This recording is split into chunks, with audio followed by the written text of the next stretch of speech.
নমস্কার বন্ধুরা, সবিতা কিচেনে সবাইকে স্বাগত। আজও আমি আরও একটি রেসিপি নিয়ে হাজির হয়ে গেছি। আজ আমি বলেছি এক রকমের ব্যাটার বানিয়ে দুটো স্ন্যাক্স আইটেম বানাবো। দেখুন, একটা ধনেপাতা আর একটা বেগুন, এই দুটো দিয়ে কিন্তু আমি স্ন্যাক্স আইটেমটা বানাবো। ব্যাটারটা আপনি একই রকমভাবে করে নেবেন আর তারপর দুটো আইটেম আপনি বানাতে পারবেন। দেখুন বেগুনিগুলো কত ফুলকো ফুলকো হয়েছে আর কতটা মুচমুচে হয়েছে আপনাদের আমি একটু দেখাচ্ছি। বুঝতেই পারছেন আওয়াজটা শুনে। খেতেও কিন্তু ভীষণই ভালো হয়েছে। আর দেখুন ধনেপাতার পকোড়াগুলো, এগুলোও কিন্তু খুবই সুন্দর হয়েছে। তাহলে একবার বাড়িতে আমার রেসিপিটা ফলো করে বানিয়ে ফেলুন, দেখবেন আপনাদেরও কিন্তু ভীষণই ভালো লাগবে। চা বা গরম ভাত ডালের সঙ্গে কিন্তু এই বড়া আর বেগুনিগুলো খেতে ভীষণ ভালো লাগবে। তাহলে আর বেশি দেরি না করে আমার রেসিপিটা ফলো করে বাড়িতে ঝটপট বানিয়ে ফেলুন। আমি কি করে এই রেসিপিটা বানালাম সেটাই দেখে নিন। আমি তাহলে স্ন্যাক্স বানানোর জন্য দুটো আইটেম কিন্তু নিয়ে নিয়েছি। আমি আগেই বলেছি একটা ব্যাটারে আজকে দুটো স্ন্যাক্স বানাবো। একটা বানাবো বেগুনি আর একটা ধনেপাতার বড়া। তাহলে এটার জন্য আমি সব কিছু রেডি করে নিচ্ছি। বেগুনটাকে আমি দুদিক থেকে ছাড়িয়ে নিয়েছি। এখন আমি মাঝখান থেকে একটু লম্বা করে কেটে নিচ্ছি। একটু লম্বা লম্বা করে কিন্তু বেগুনিটা বানালে খুবই সুন্দর হয়। দেখুন এই লম্বাটা করে আমি কেটে নিয়েছি। দুটো টুকরোর মধ্যে আমি একটা টুকরো নিয়ে নেব। এই টুকরোটাকে আমি সরিয়ে নেব। এই টুকরোটাকে আমি পাতলা পাতলা করে কেটে নেব। এইভাবে পাতলা করে কেটে নেব। দুটো টুকরোর মধ্যে একটা টুকরোকে আমি পাতলা পাতলা করে কেটে নেব। খুব বেশি মোটা করব না, তাহলে খেতে কিন্তু ভালো লাগবে না। একটু পাতলা পাতলা করেই কেটে নেব। দেখুন এইভাবে আমি পাতলা পাতলা করে কেটে নিলাম। বেগুনগুলোকে আমি একটা বোলের মধ্যে তুলে নেব আর এর মধ্যে একটু লবণ মেখে দেব। একটু লবণ নিয়ে এইভাবে আমি ছড়িয়ে মেখে দেব।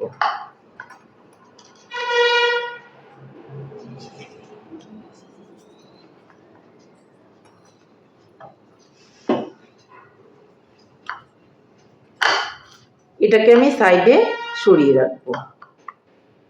এখন ধনেপাতাগুলোকে একটু রেডি করে নেব। এই যে মাথার থেকে একটু ছিঁড়ে ছিঁড়ে নেব। এইভাবে লম্বা লম্বা করে নেব। এই যে যেমন সামনটা এইভাবে ছিঁড়ে নেব। তাহলে ধনেপাতাগুলো আমি সব রেডি করে নিচ্ছি। এইভাবে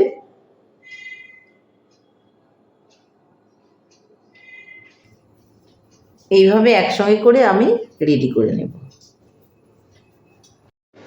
তাহলে বন্ধুরা, আমি যতটুকু বানাবো ধনেপাতা ততটুকুই আমি কিন্তু রেডি করে নিয়েছি। খুব একটা বেশি আমি বানাবো না। আর এদিকে বেগুনগুলোকেও কিন্তু লবণ মেখে নিয়ে নিয়েছি। তাহলে আমি এখন আরও একটা বোল নিয়ে নেব আর এই বোলের মধ্যে আমি ব্যাটারটাকে বানিয়ে নেব। ব্যাটারটা বানানোর জন্য প্রথমেই আমি দিয়ে দেব চালের গুঁড়ো। চালের গুঁড়োটা আমি নিয়ে নিলাম। তারপর দিয়ে দিচ্ছি আমি ময়দা। তারপর দিয়ে দেবো এখানে বেসন। চালের গুঁড়োটা একটু বেশি পরিমাণে দেবেন, তাহলে কিন্তু খেতে ভীষণই ভালো লাগবে। এগুলোকে একটু আমি মিলিয়ে নিচ্ছি।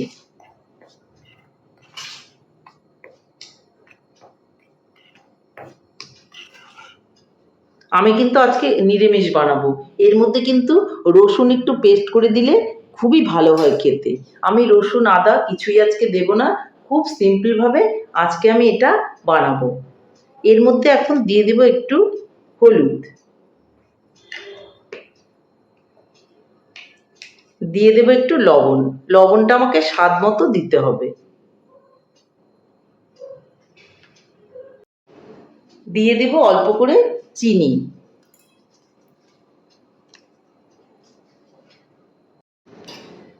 শুকনো উপকরণগুলোকে আবারও একটু আমি মিলিয়ে নেব। যে হলুদ লবণ এগুলো দিয়েছি, একটুখানি মিলিয়ে নেব। খুব সুন্দর করে মিলিয়ে নেওয়া হয়ে গেছে। আমি এর মধ্যে দিয়ে দিব অল্প করে জোয়ান। আবারও কিন্তু এটাকে মিলিয়ে নেব। একটা বিটার আমি নিয়ে নিয়েছি। এখন এর মধ্যে আমি অল্প অল্প করে জল দিয়ে দেব। জল দিয়ে ব্যাটারটা ভালো করে বানিয়ে নিতে হবে। একবারে কিন্তু আমি জলটা দেব না, আস্তে আস্তে করে অল্প অল্প জল মিলিয়ে ব্যাটারটাকে আমি তৈরি করে নেব।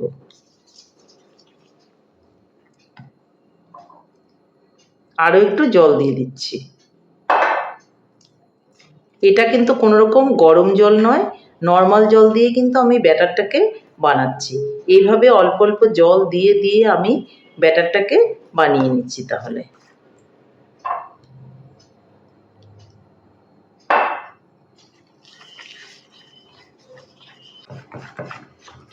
দেখুন বন্ধুরা, ব্যাটারটা কিন্তু রেডি হয়ে গেছে।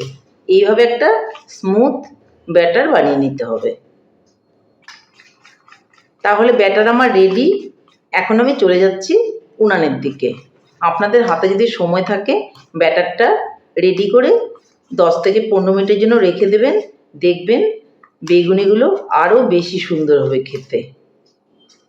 তাহলে আমি চলে যাচ্ছি এখন উনানের দিকে। এদিকে আমি একটা কড়াই বসিয়ে দিয়েছি আর তাতে আমি দিয়ে দিয়েছি তেল। আপনারা একটু ছড়ানো কড়াই নেওয়ার চেষ্টা করবেন, তাহলে কিন্তু বেগুনিগুলো ভাজতে খুবই সুবিধা হবে। বন্ধুরা, তেলটা কিন্তু গরম হয়ে গেছে আর এখান থেকে আমি 2 চামচ গরম তেল এই ব্যাটারের মধ্যে দিয়ে দেব। এতে কিন্তু বড়াগুলো বা পকোড়াগুলো খুবই মচমচে হবে।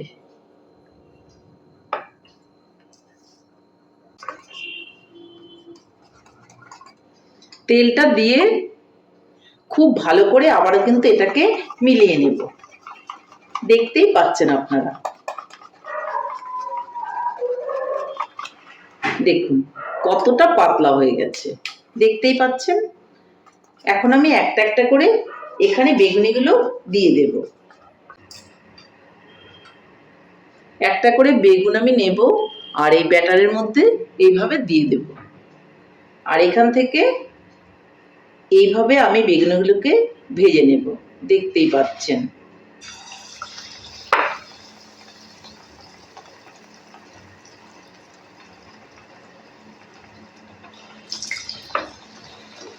কড়াইটা একটু ছড়ানো বলে আপনারা বেশ কয়েকটা করে দিতে পারবেন আর ভাজাটাও কিন্তু খুবই ভালো হবে।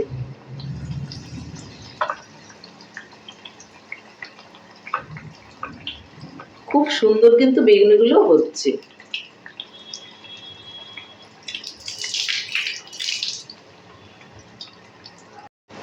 এইভাবে একটু আমি উপর থেকে তেল দিয়ে দেব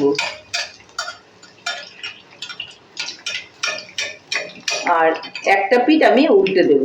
এই দেখুন কি সুন্দর লাল লাল হয়েছে।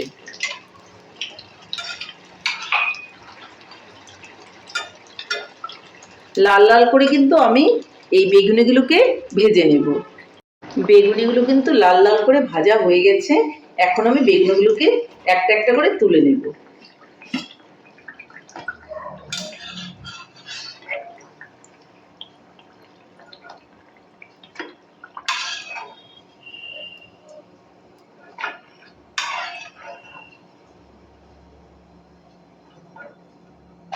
বেগুনিগুলো আমি ভেজে নিলাম। এখন আমি কয়েকটা ধনেপাতাও ভেজে দেখাচ্ছি।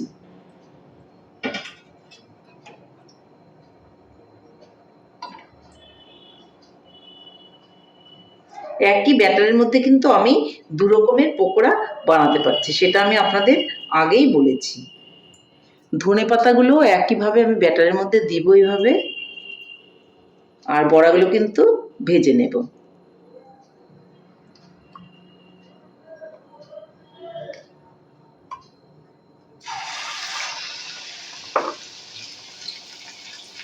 বানানোটা খুবই সহজ আর খেতে কিন্তু ভীষণই ভালো। এইভাবে আপনারা একই রকমভাবে ব্যাটার বানিয়ে দুটো আইটেম বানিয়ে খাবেন, দেখবেন আপনাদেরও কিন্তু ভীষণই ভালো লাগবে।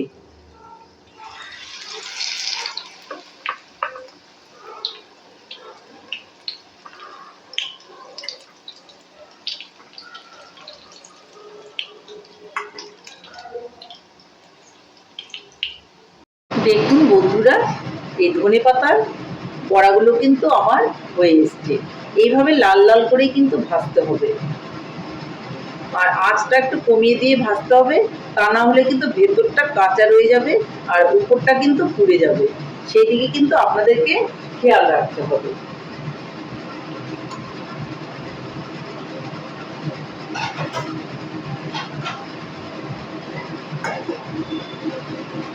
তাহলে এগুলোকে আমি তুলে নিচ্ছি।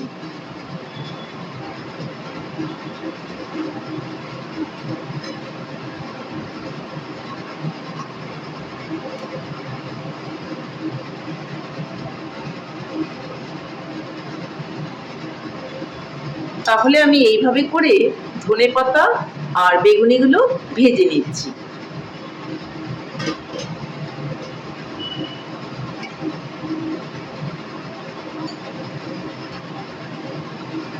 আবারও আমি বেগুনিগুলো দিচ্ছি।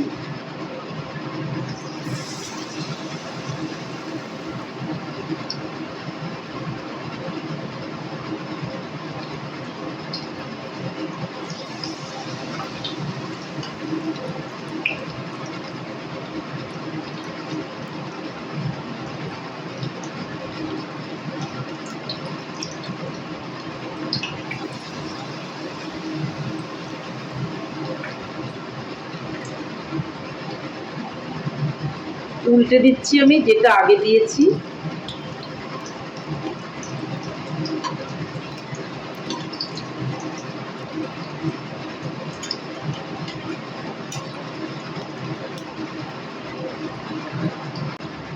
তাহলে বন্ধুরা, এইভাবেই আমি সবগুলো বেগুনি আর ধনেপাতার বড়া ভেজে তারপর আপনাদেরকে দেখাচ্ছি।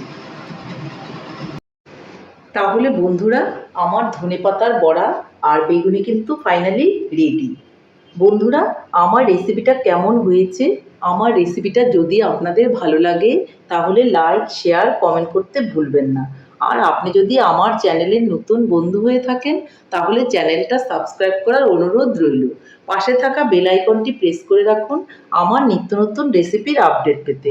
তাহলে আর দেরি কেন, ঝটপট এভাবে বানিয়ে ফেলুন আর সবাই মিলে খান, দেখবেন আপনাদেরও কিন্তু ভীষণই ভালো লাগবে। নমস্কার, ভালো থাকবেন, সুস্থ থাকবেন। আবার দেখা হবে আরও একটি রেসিপির সঙ্গে।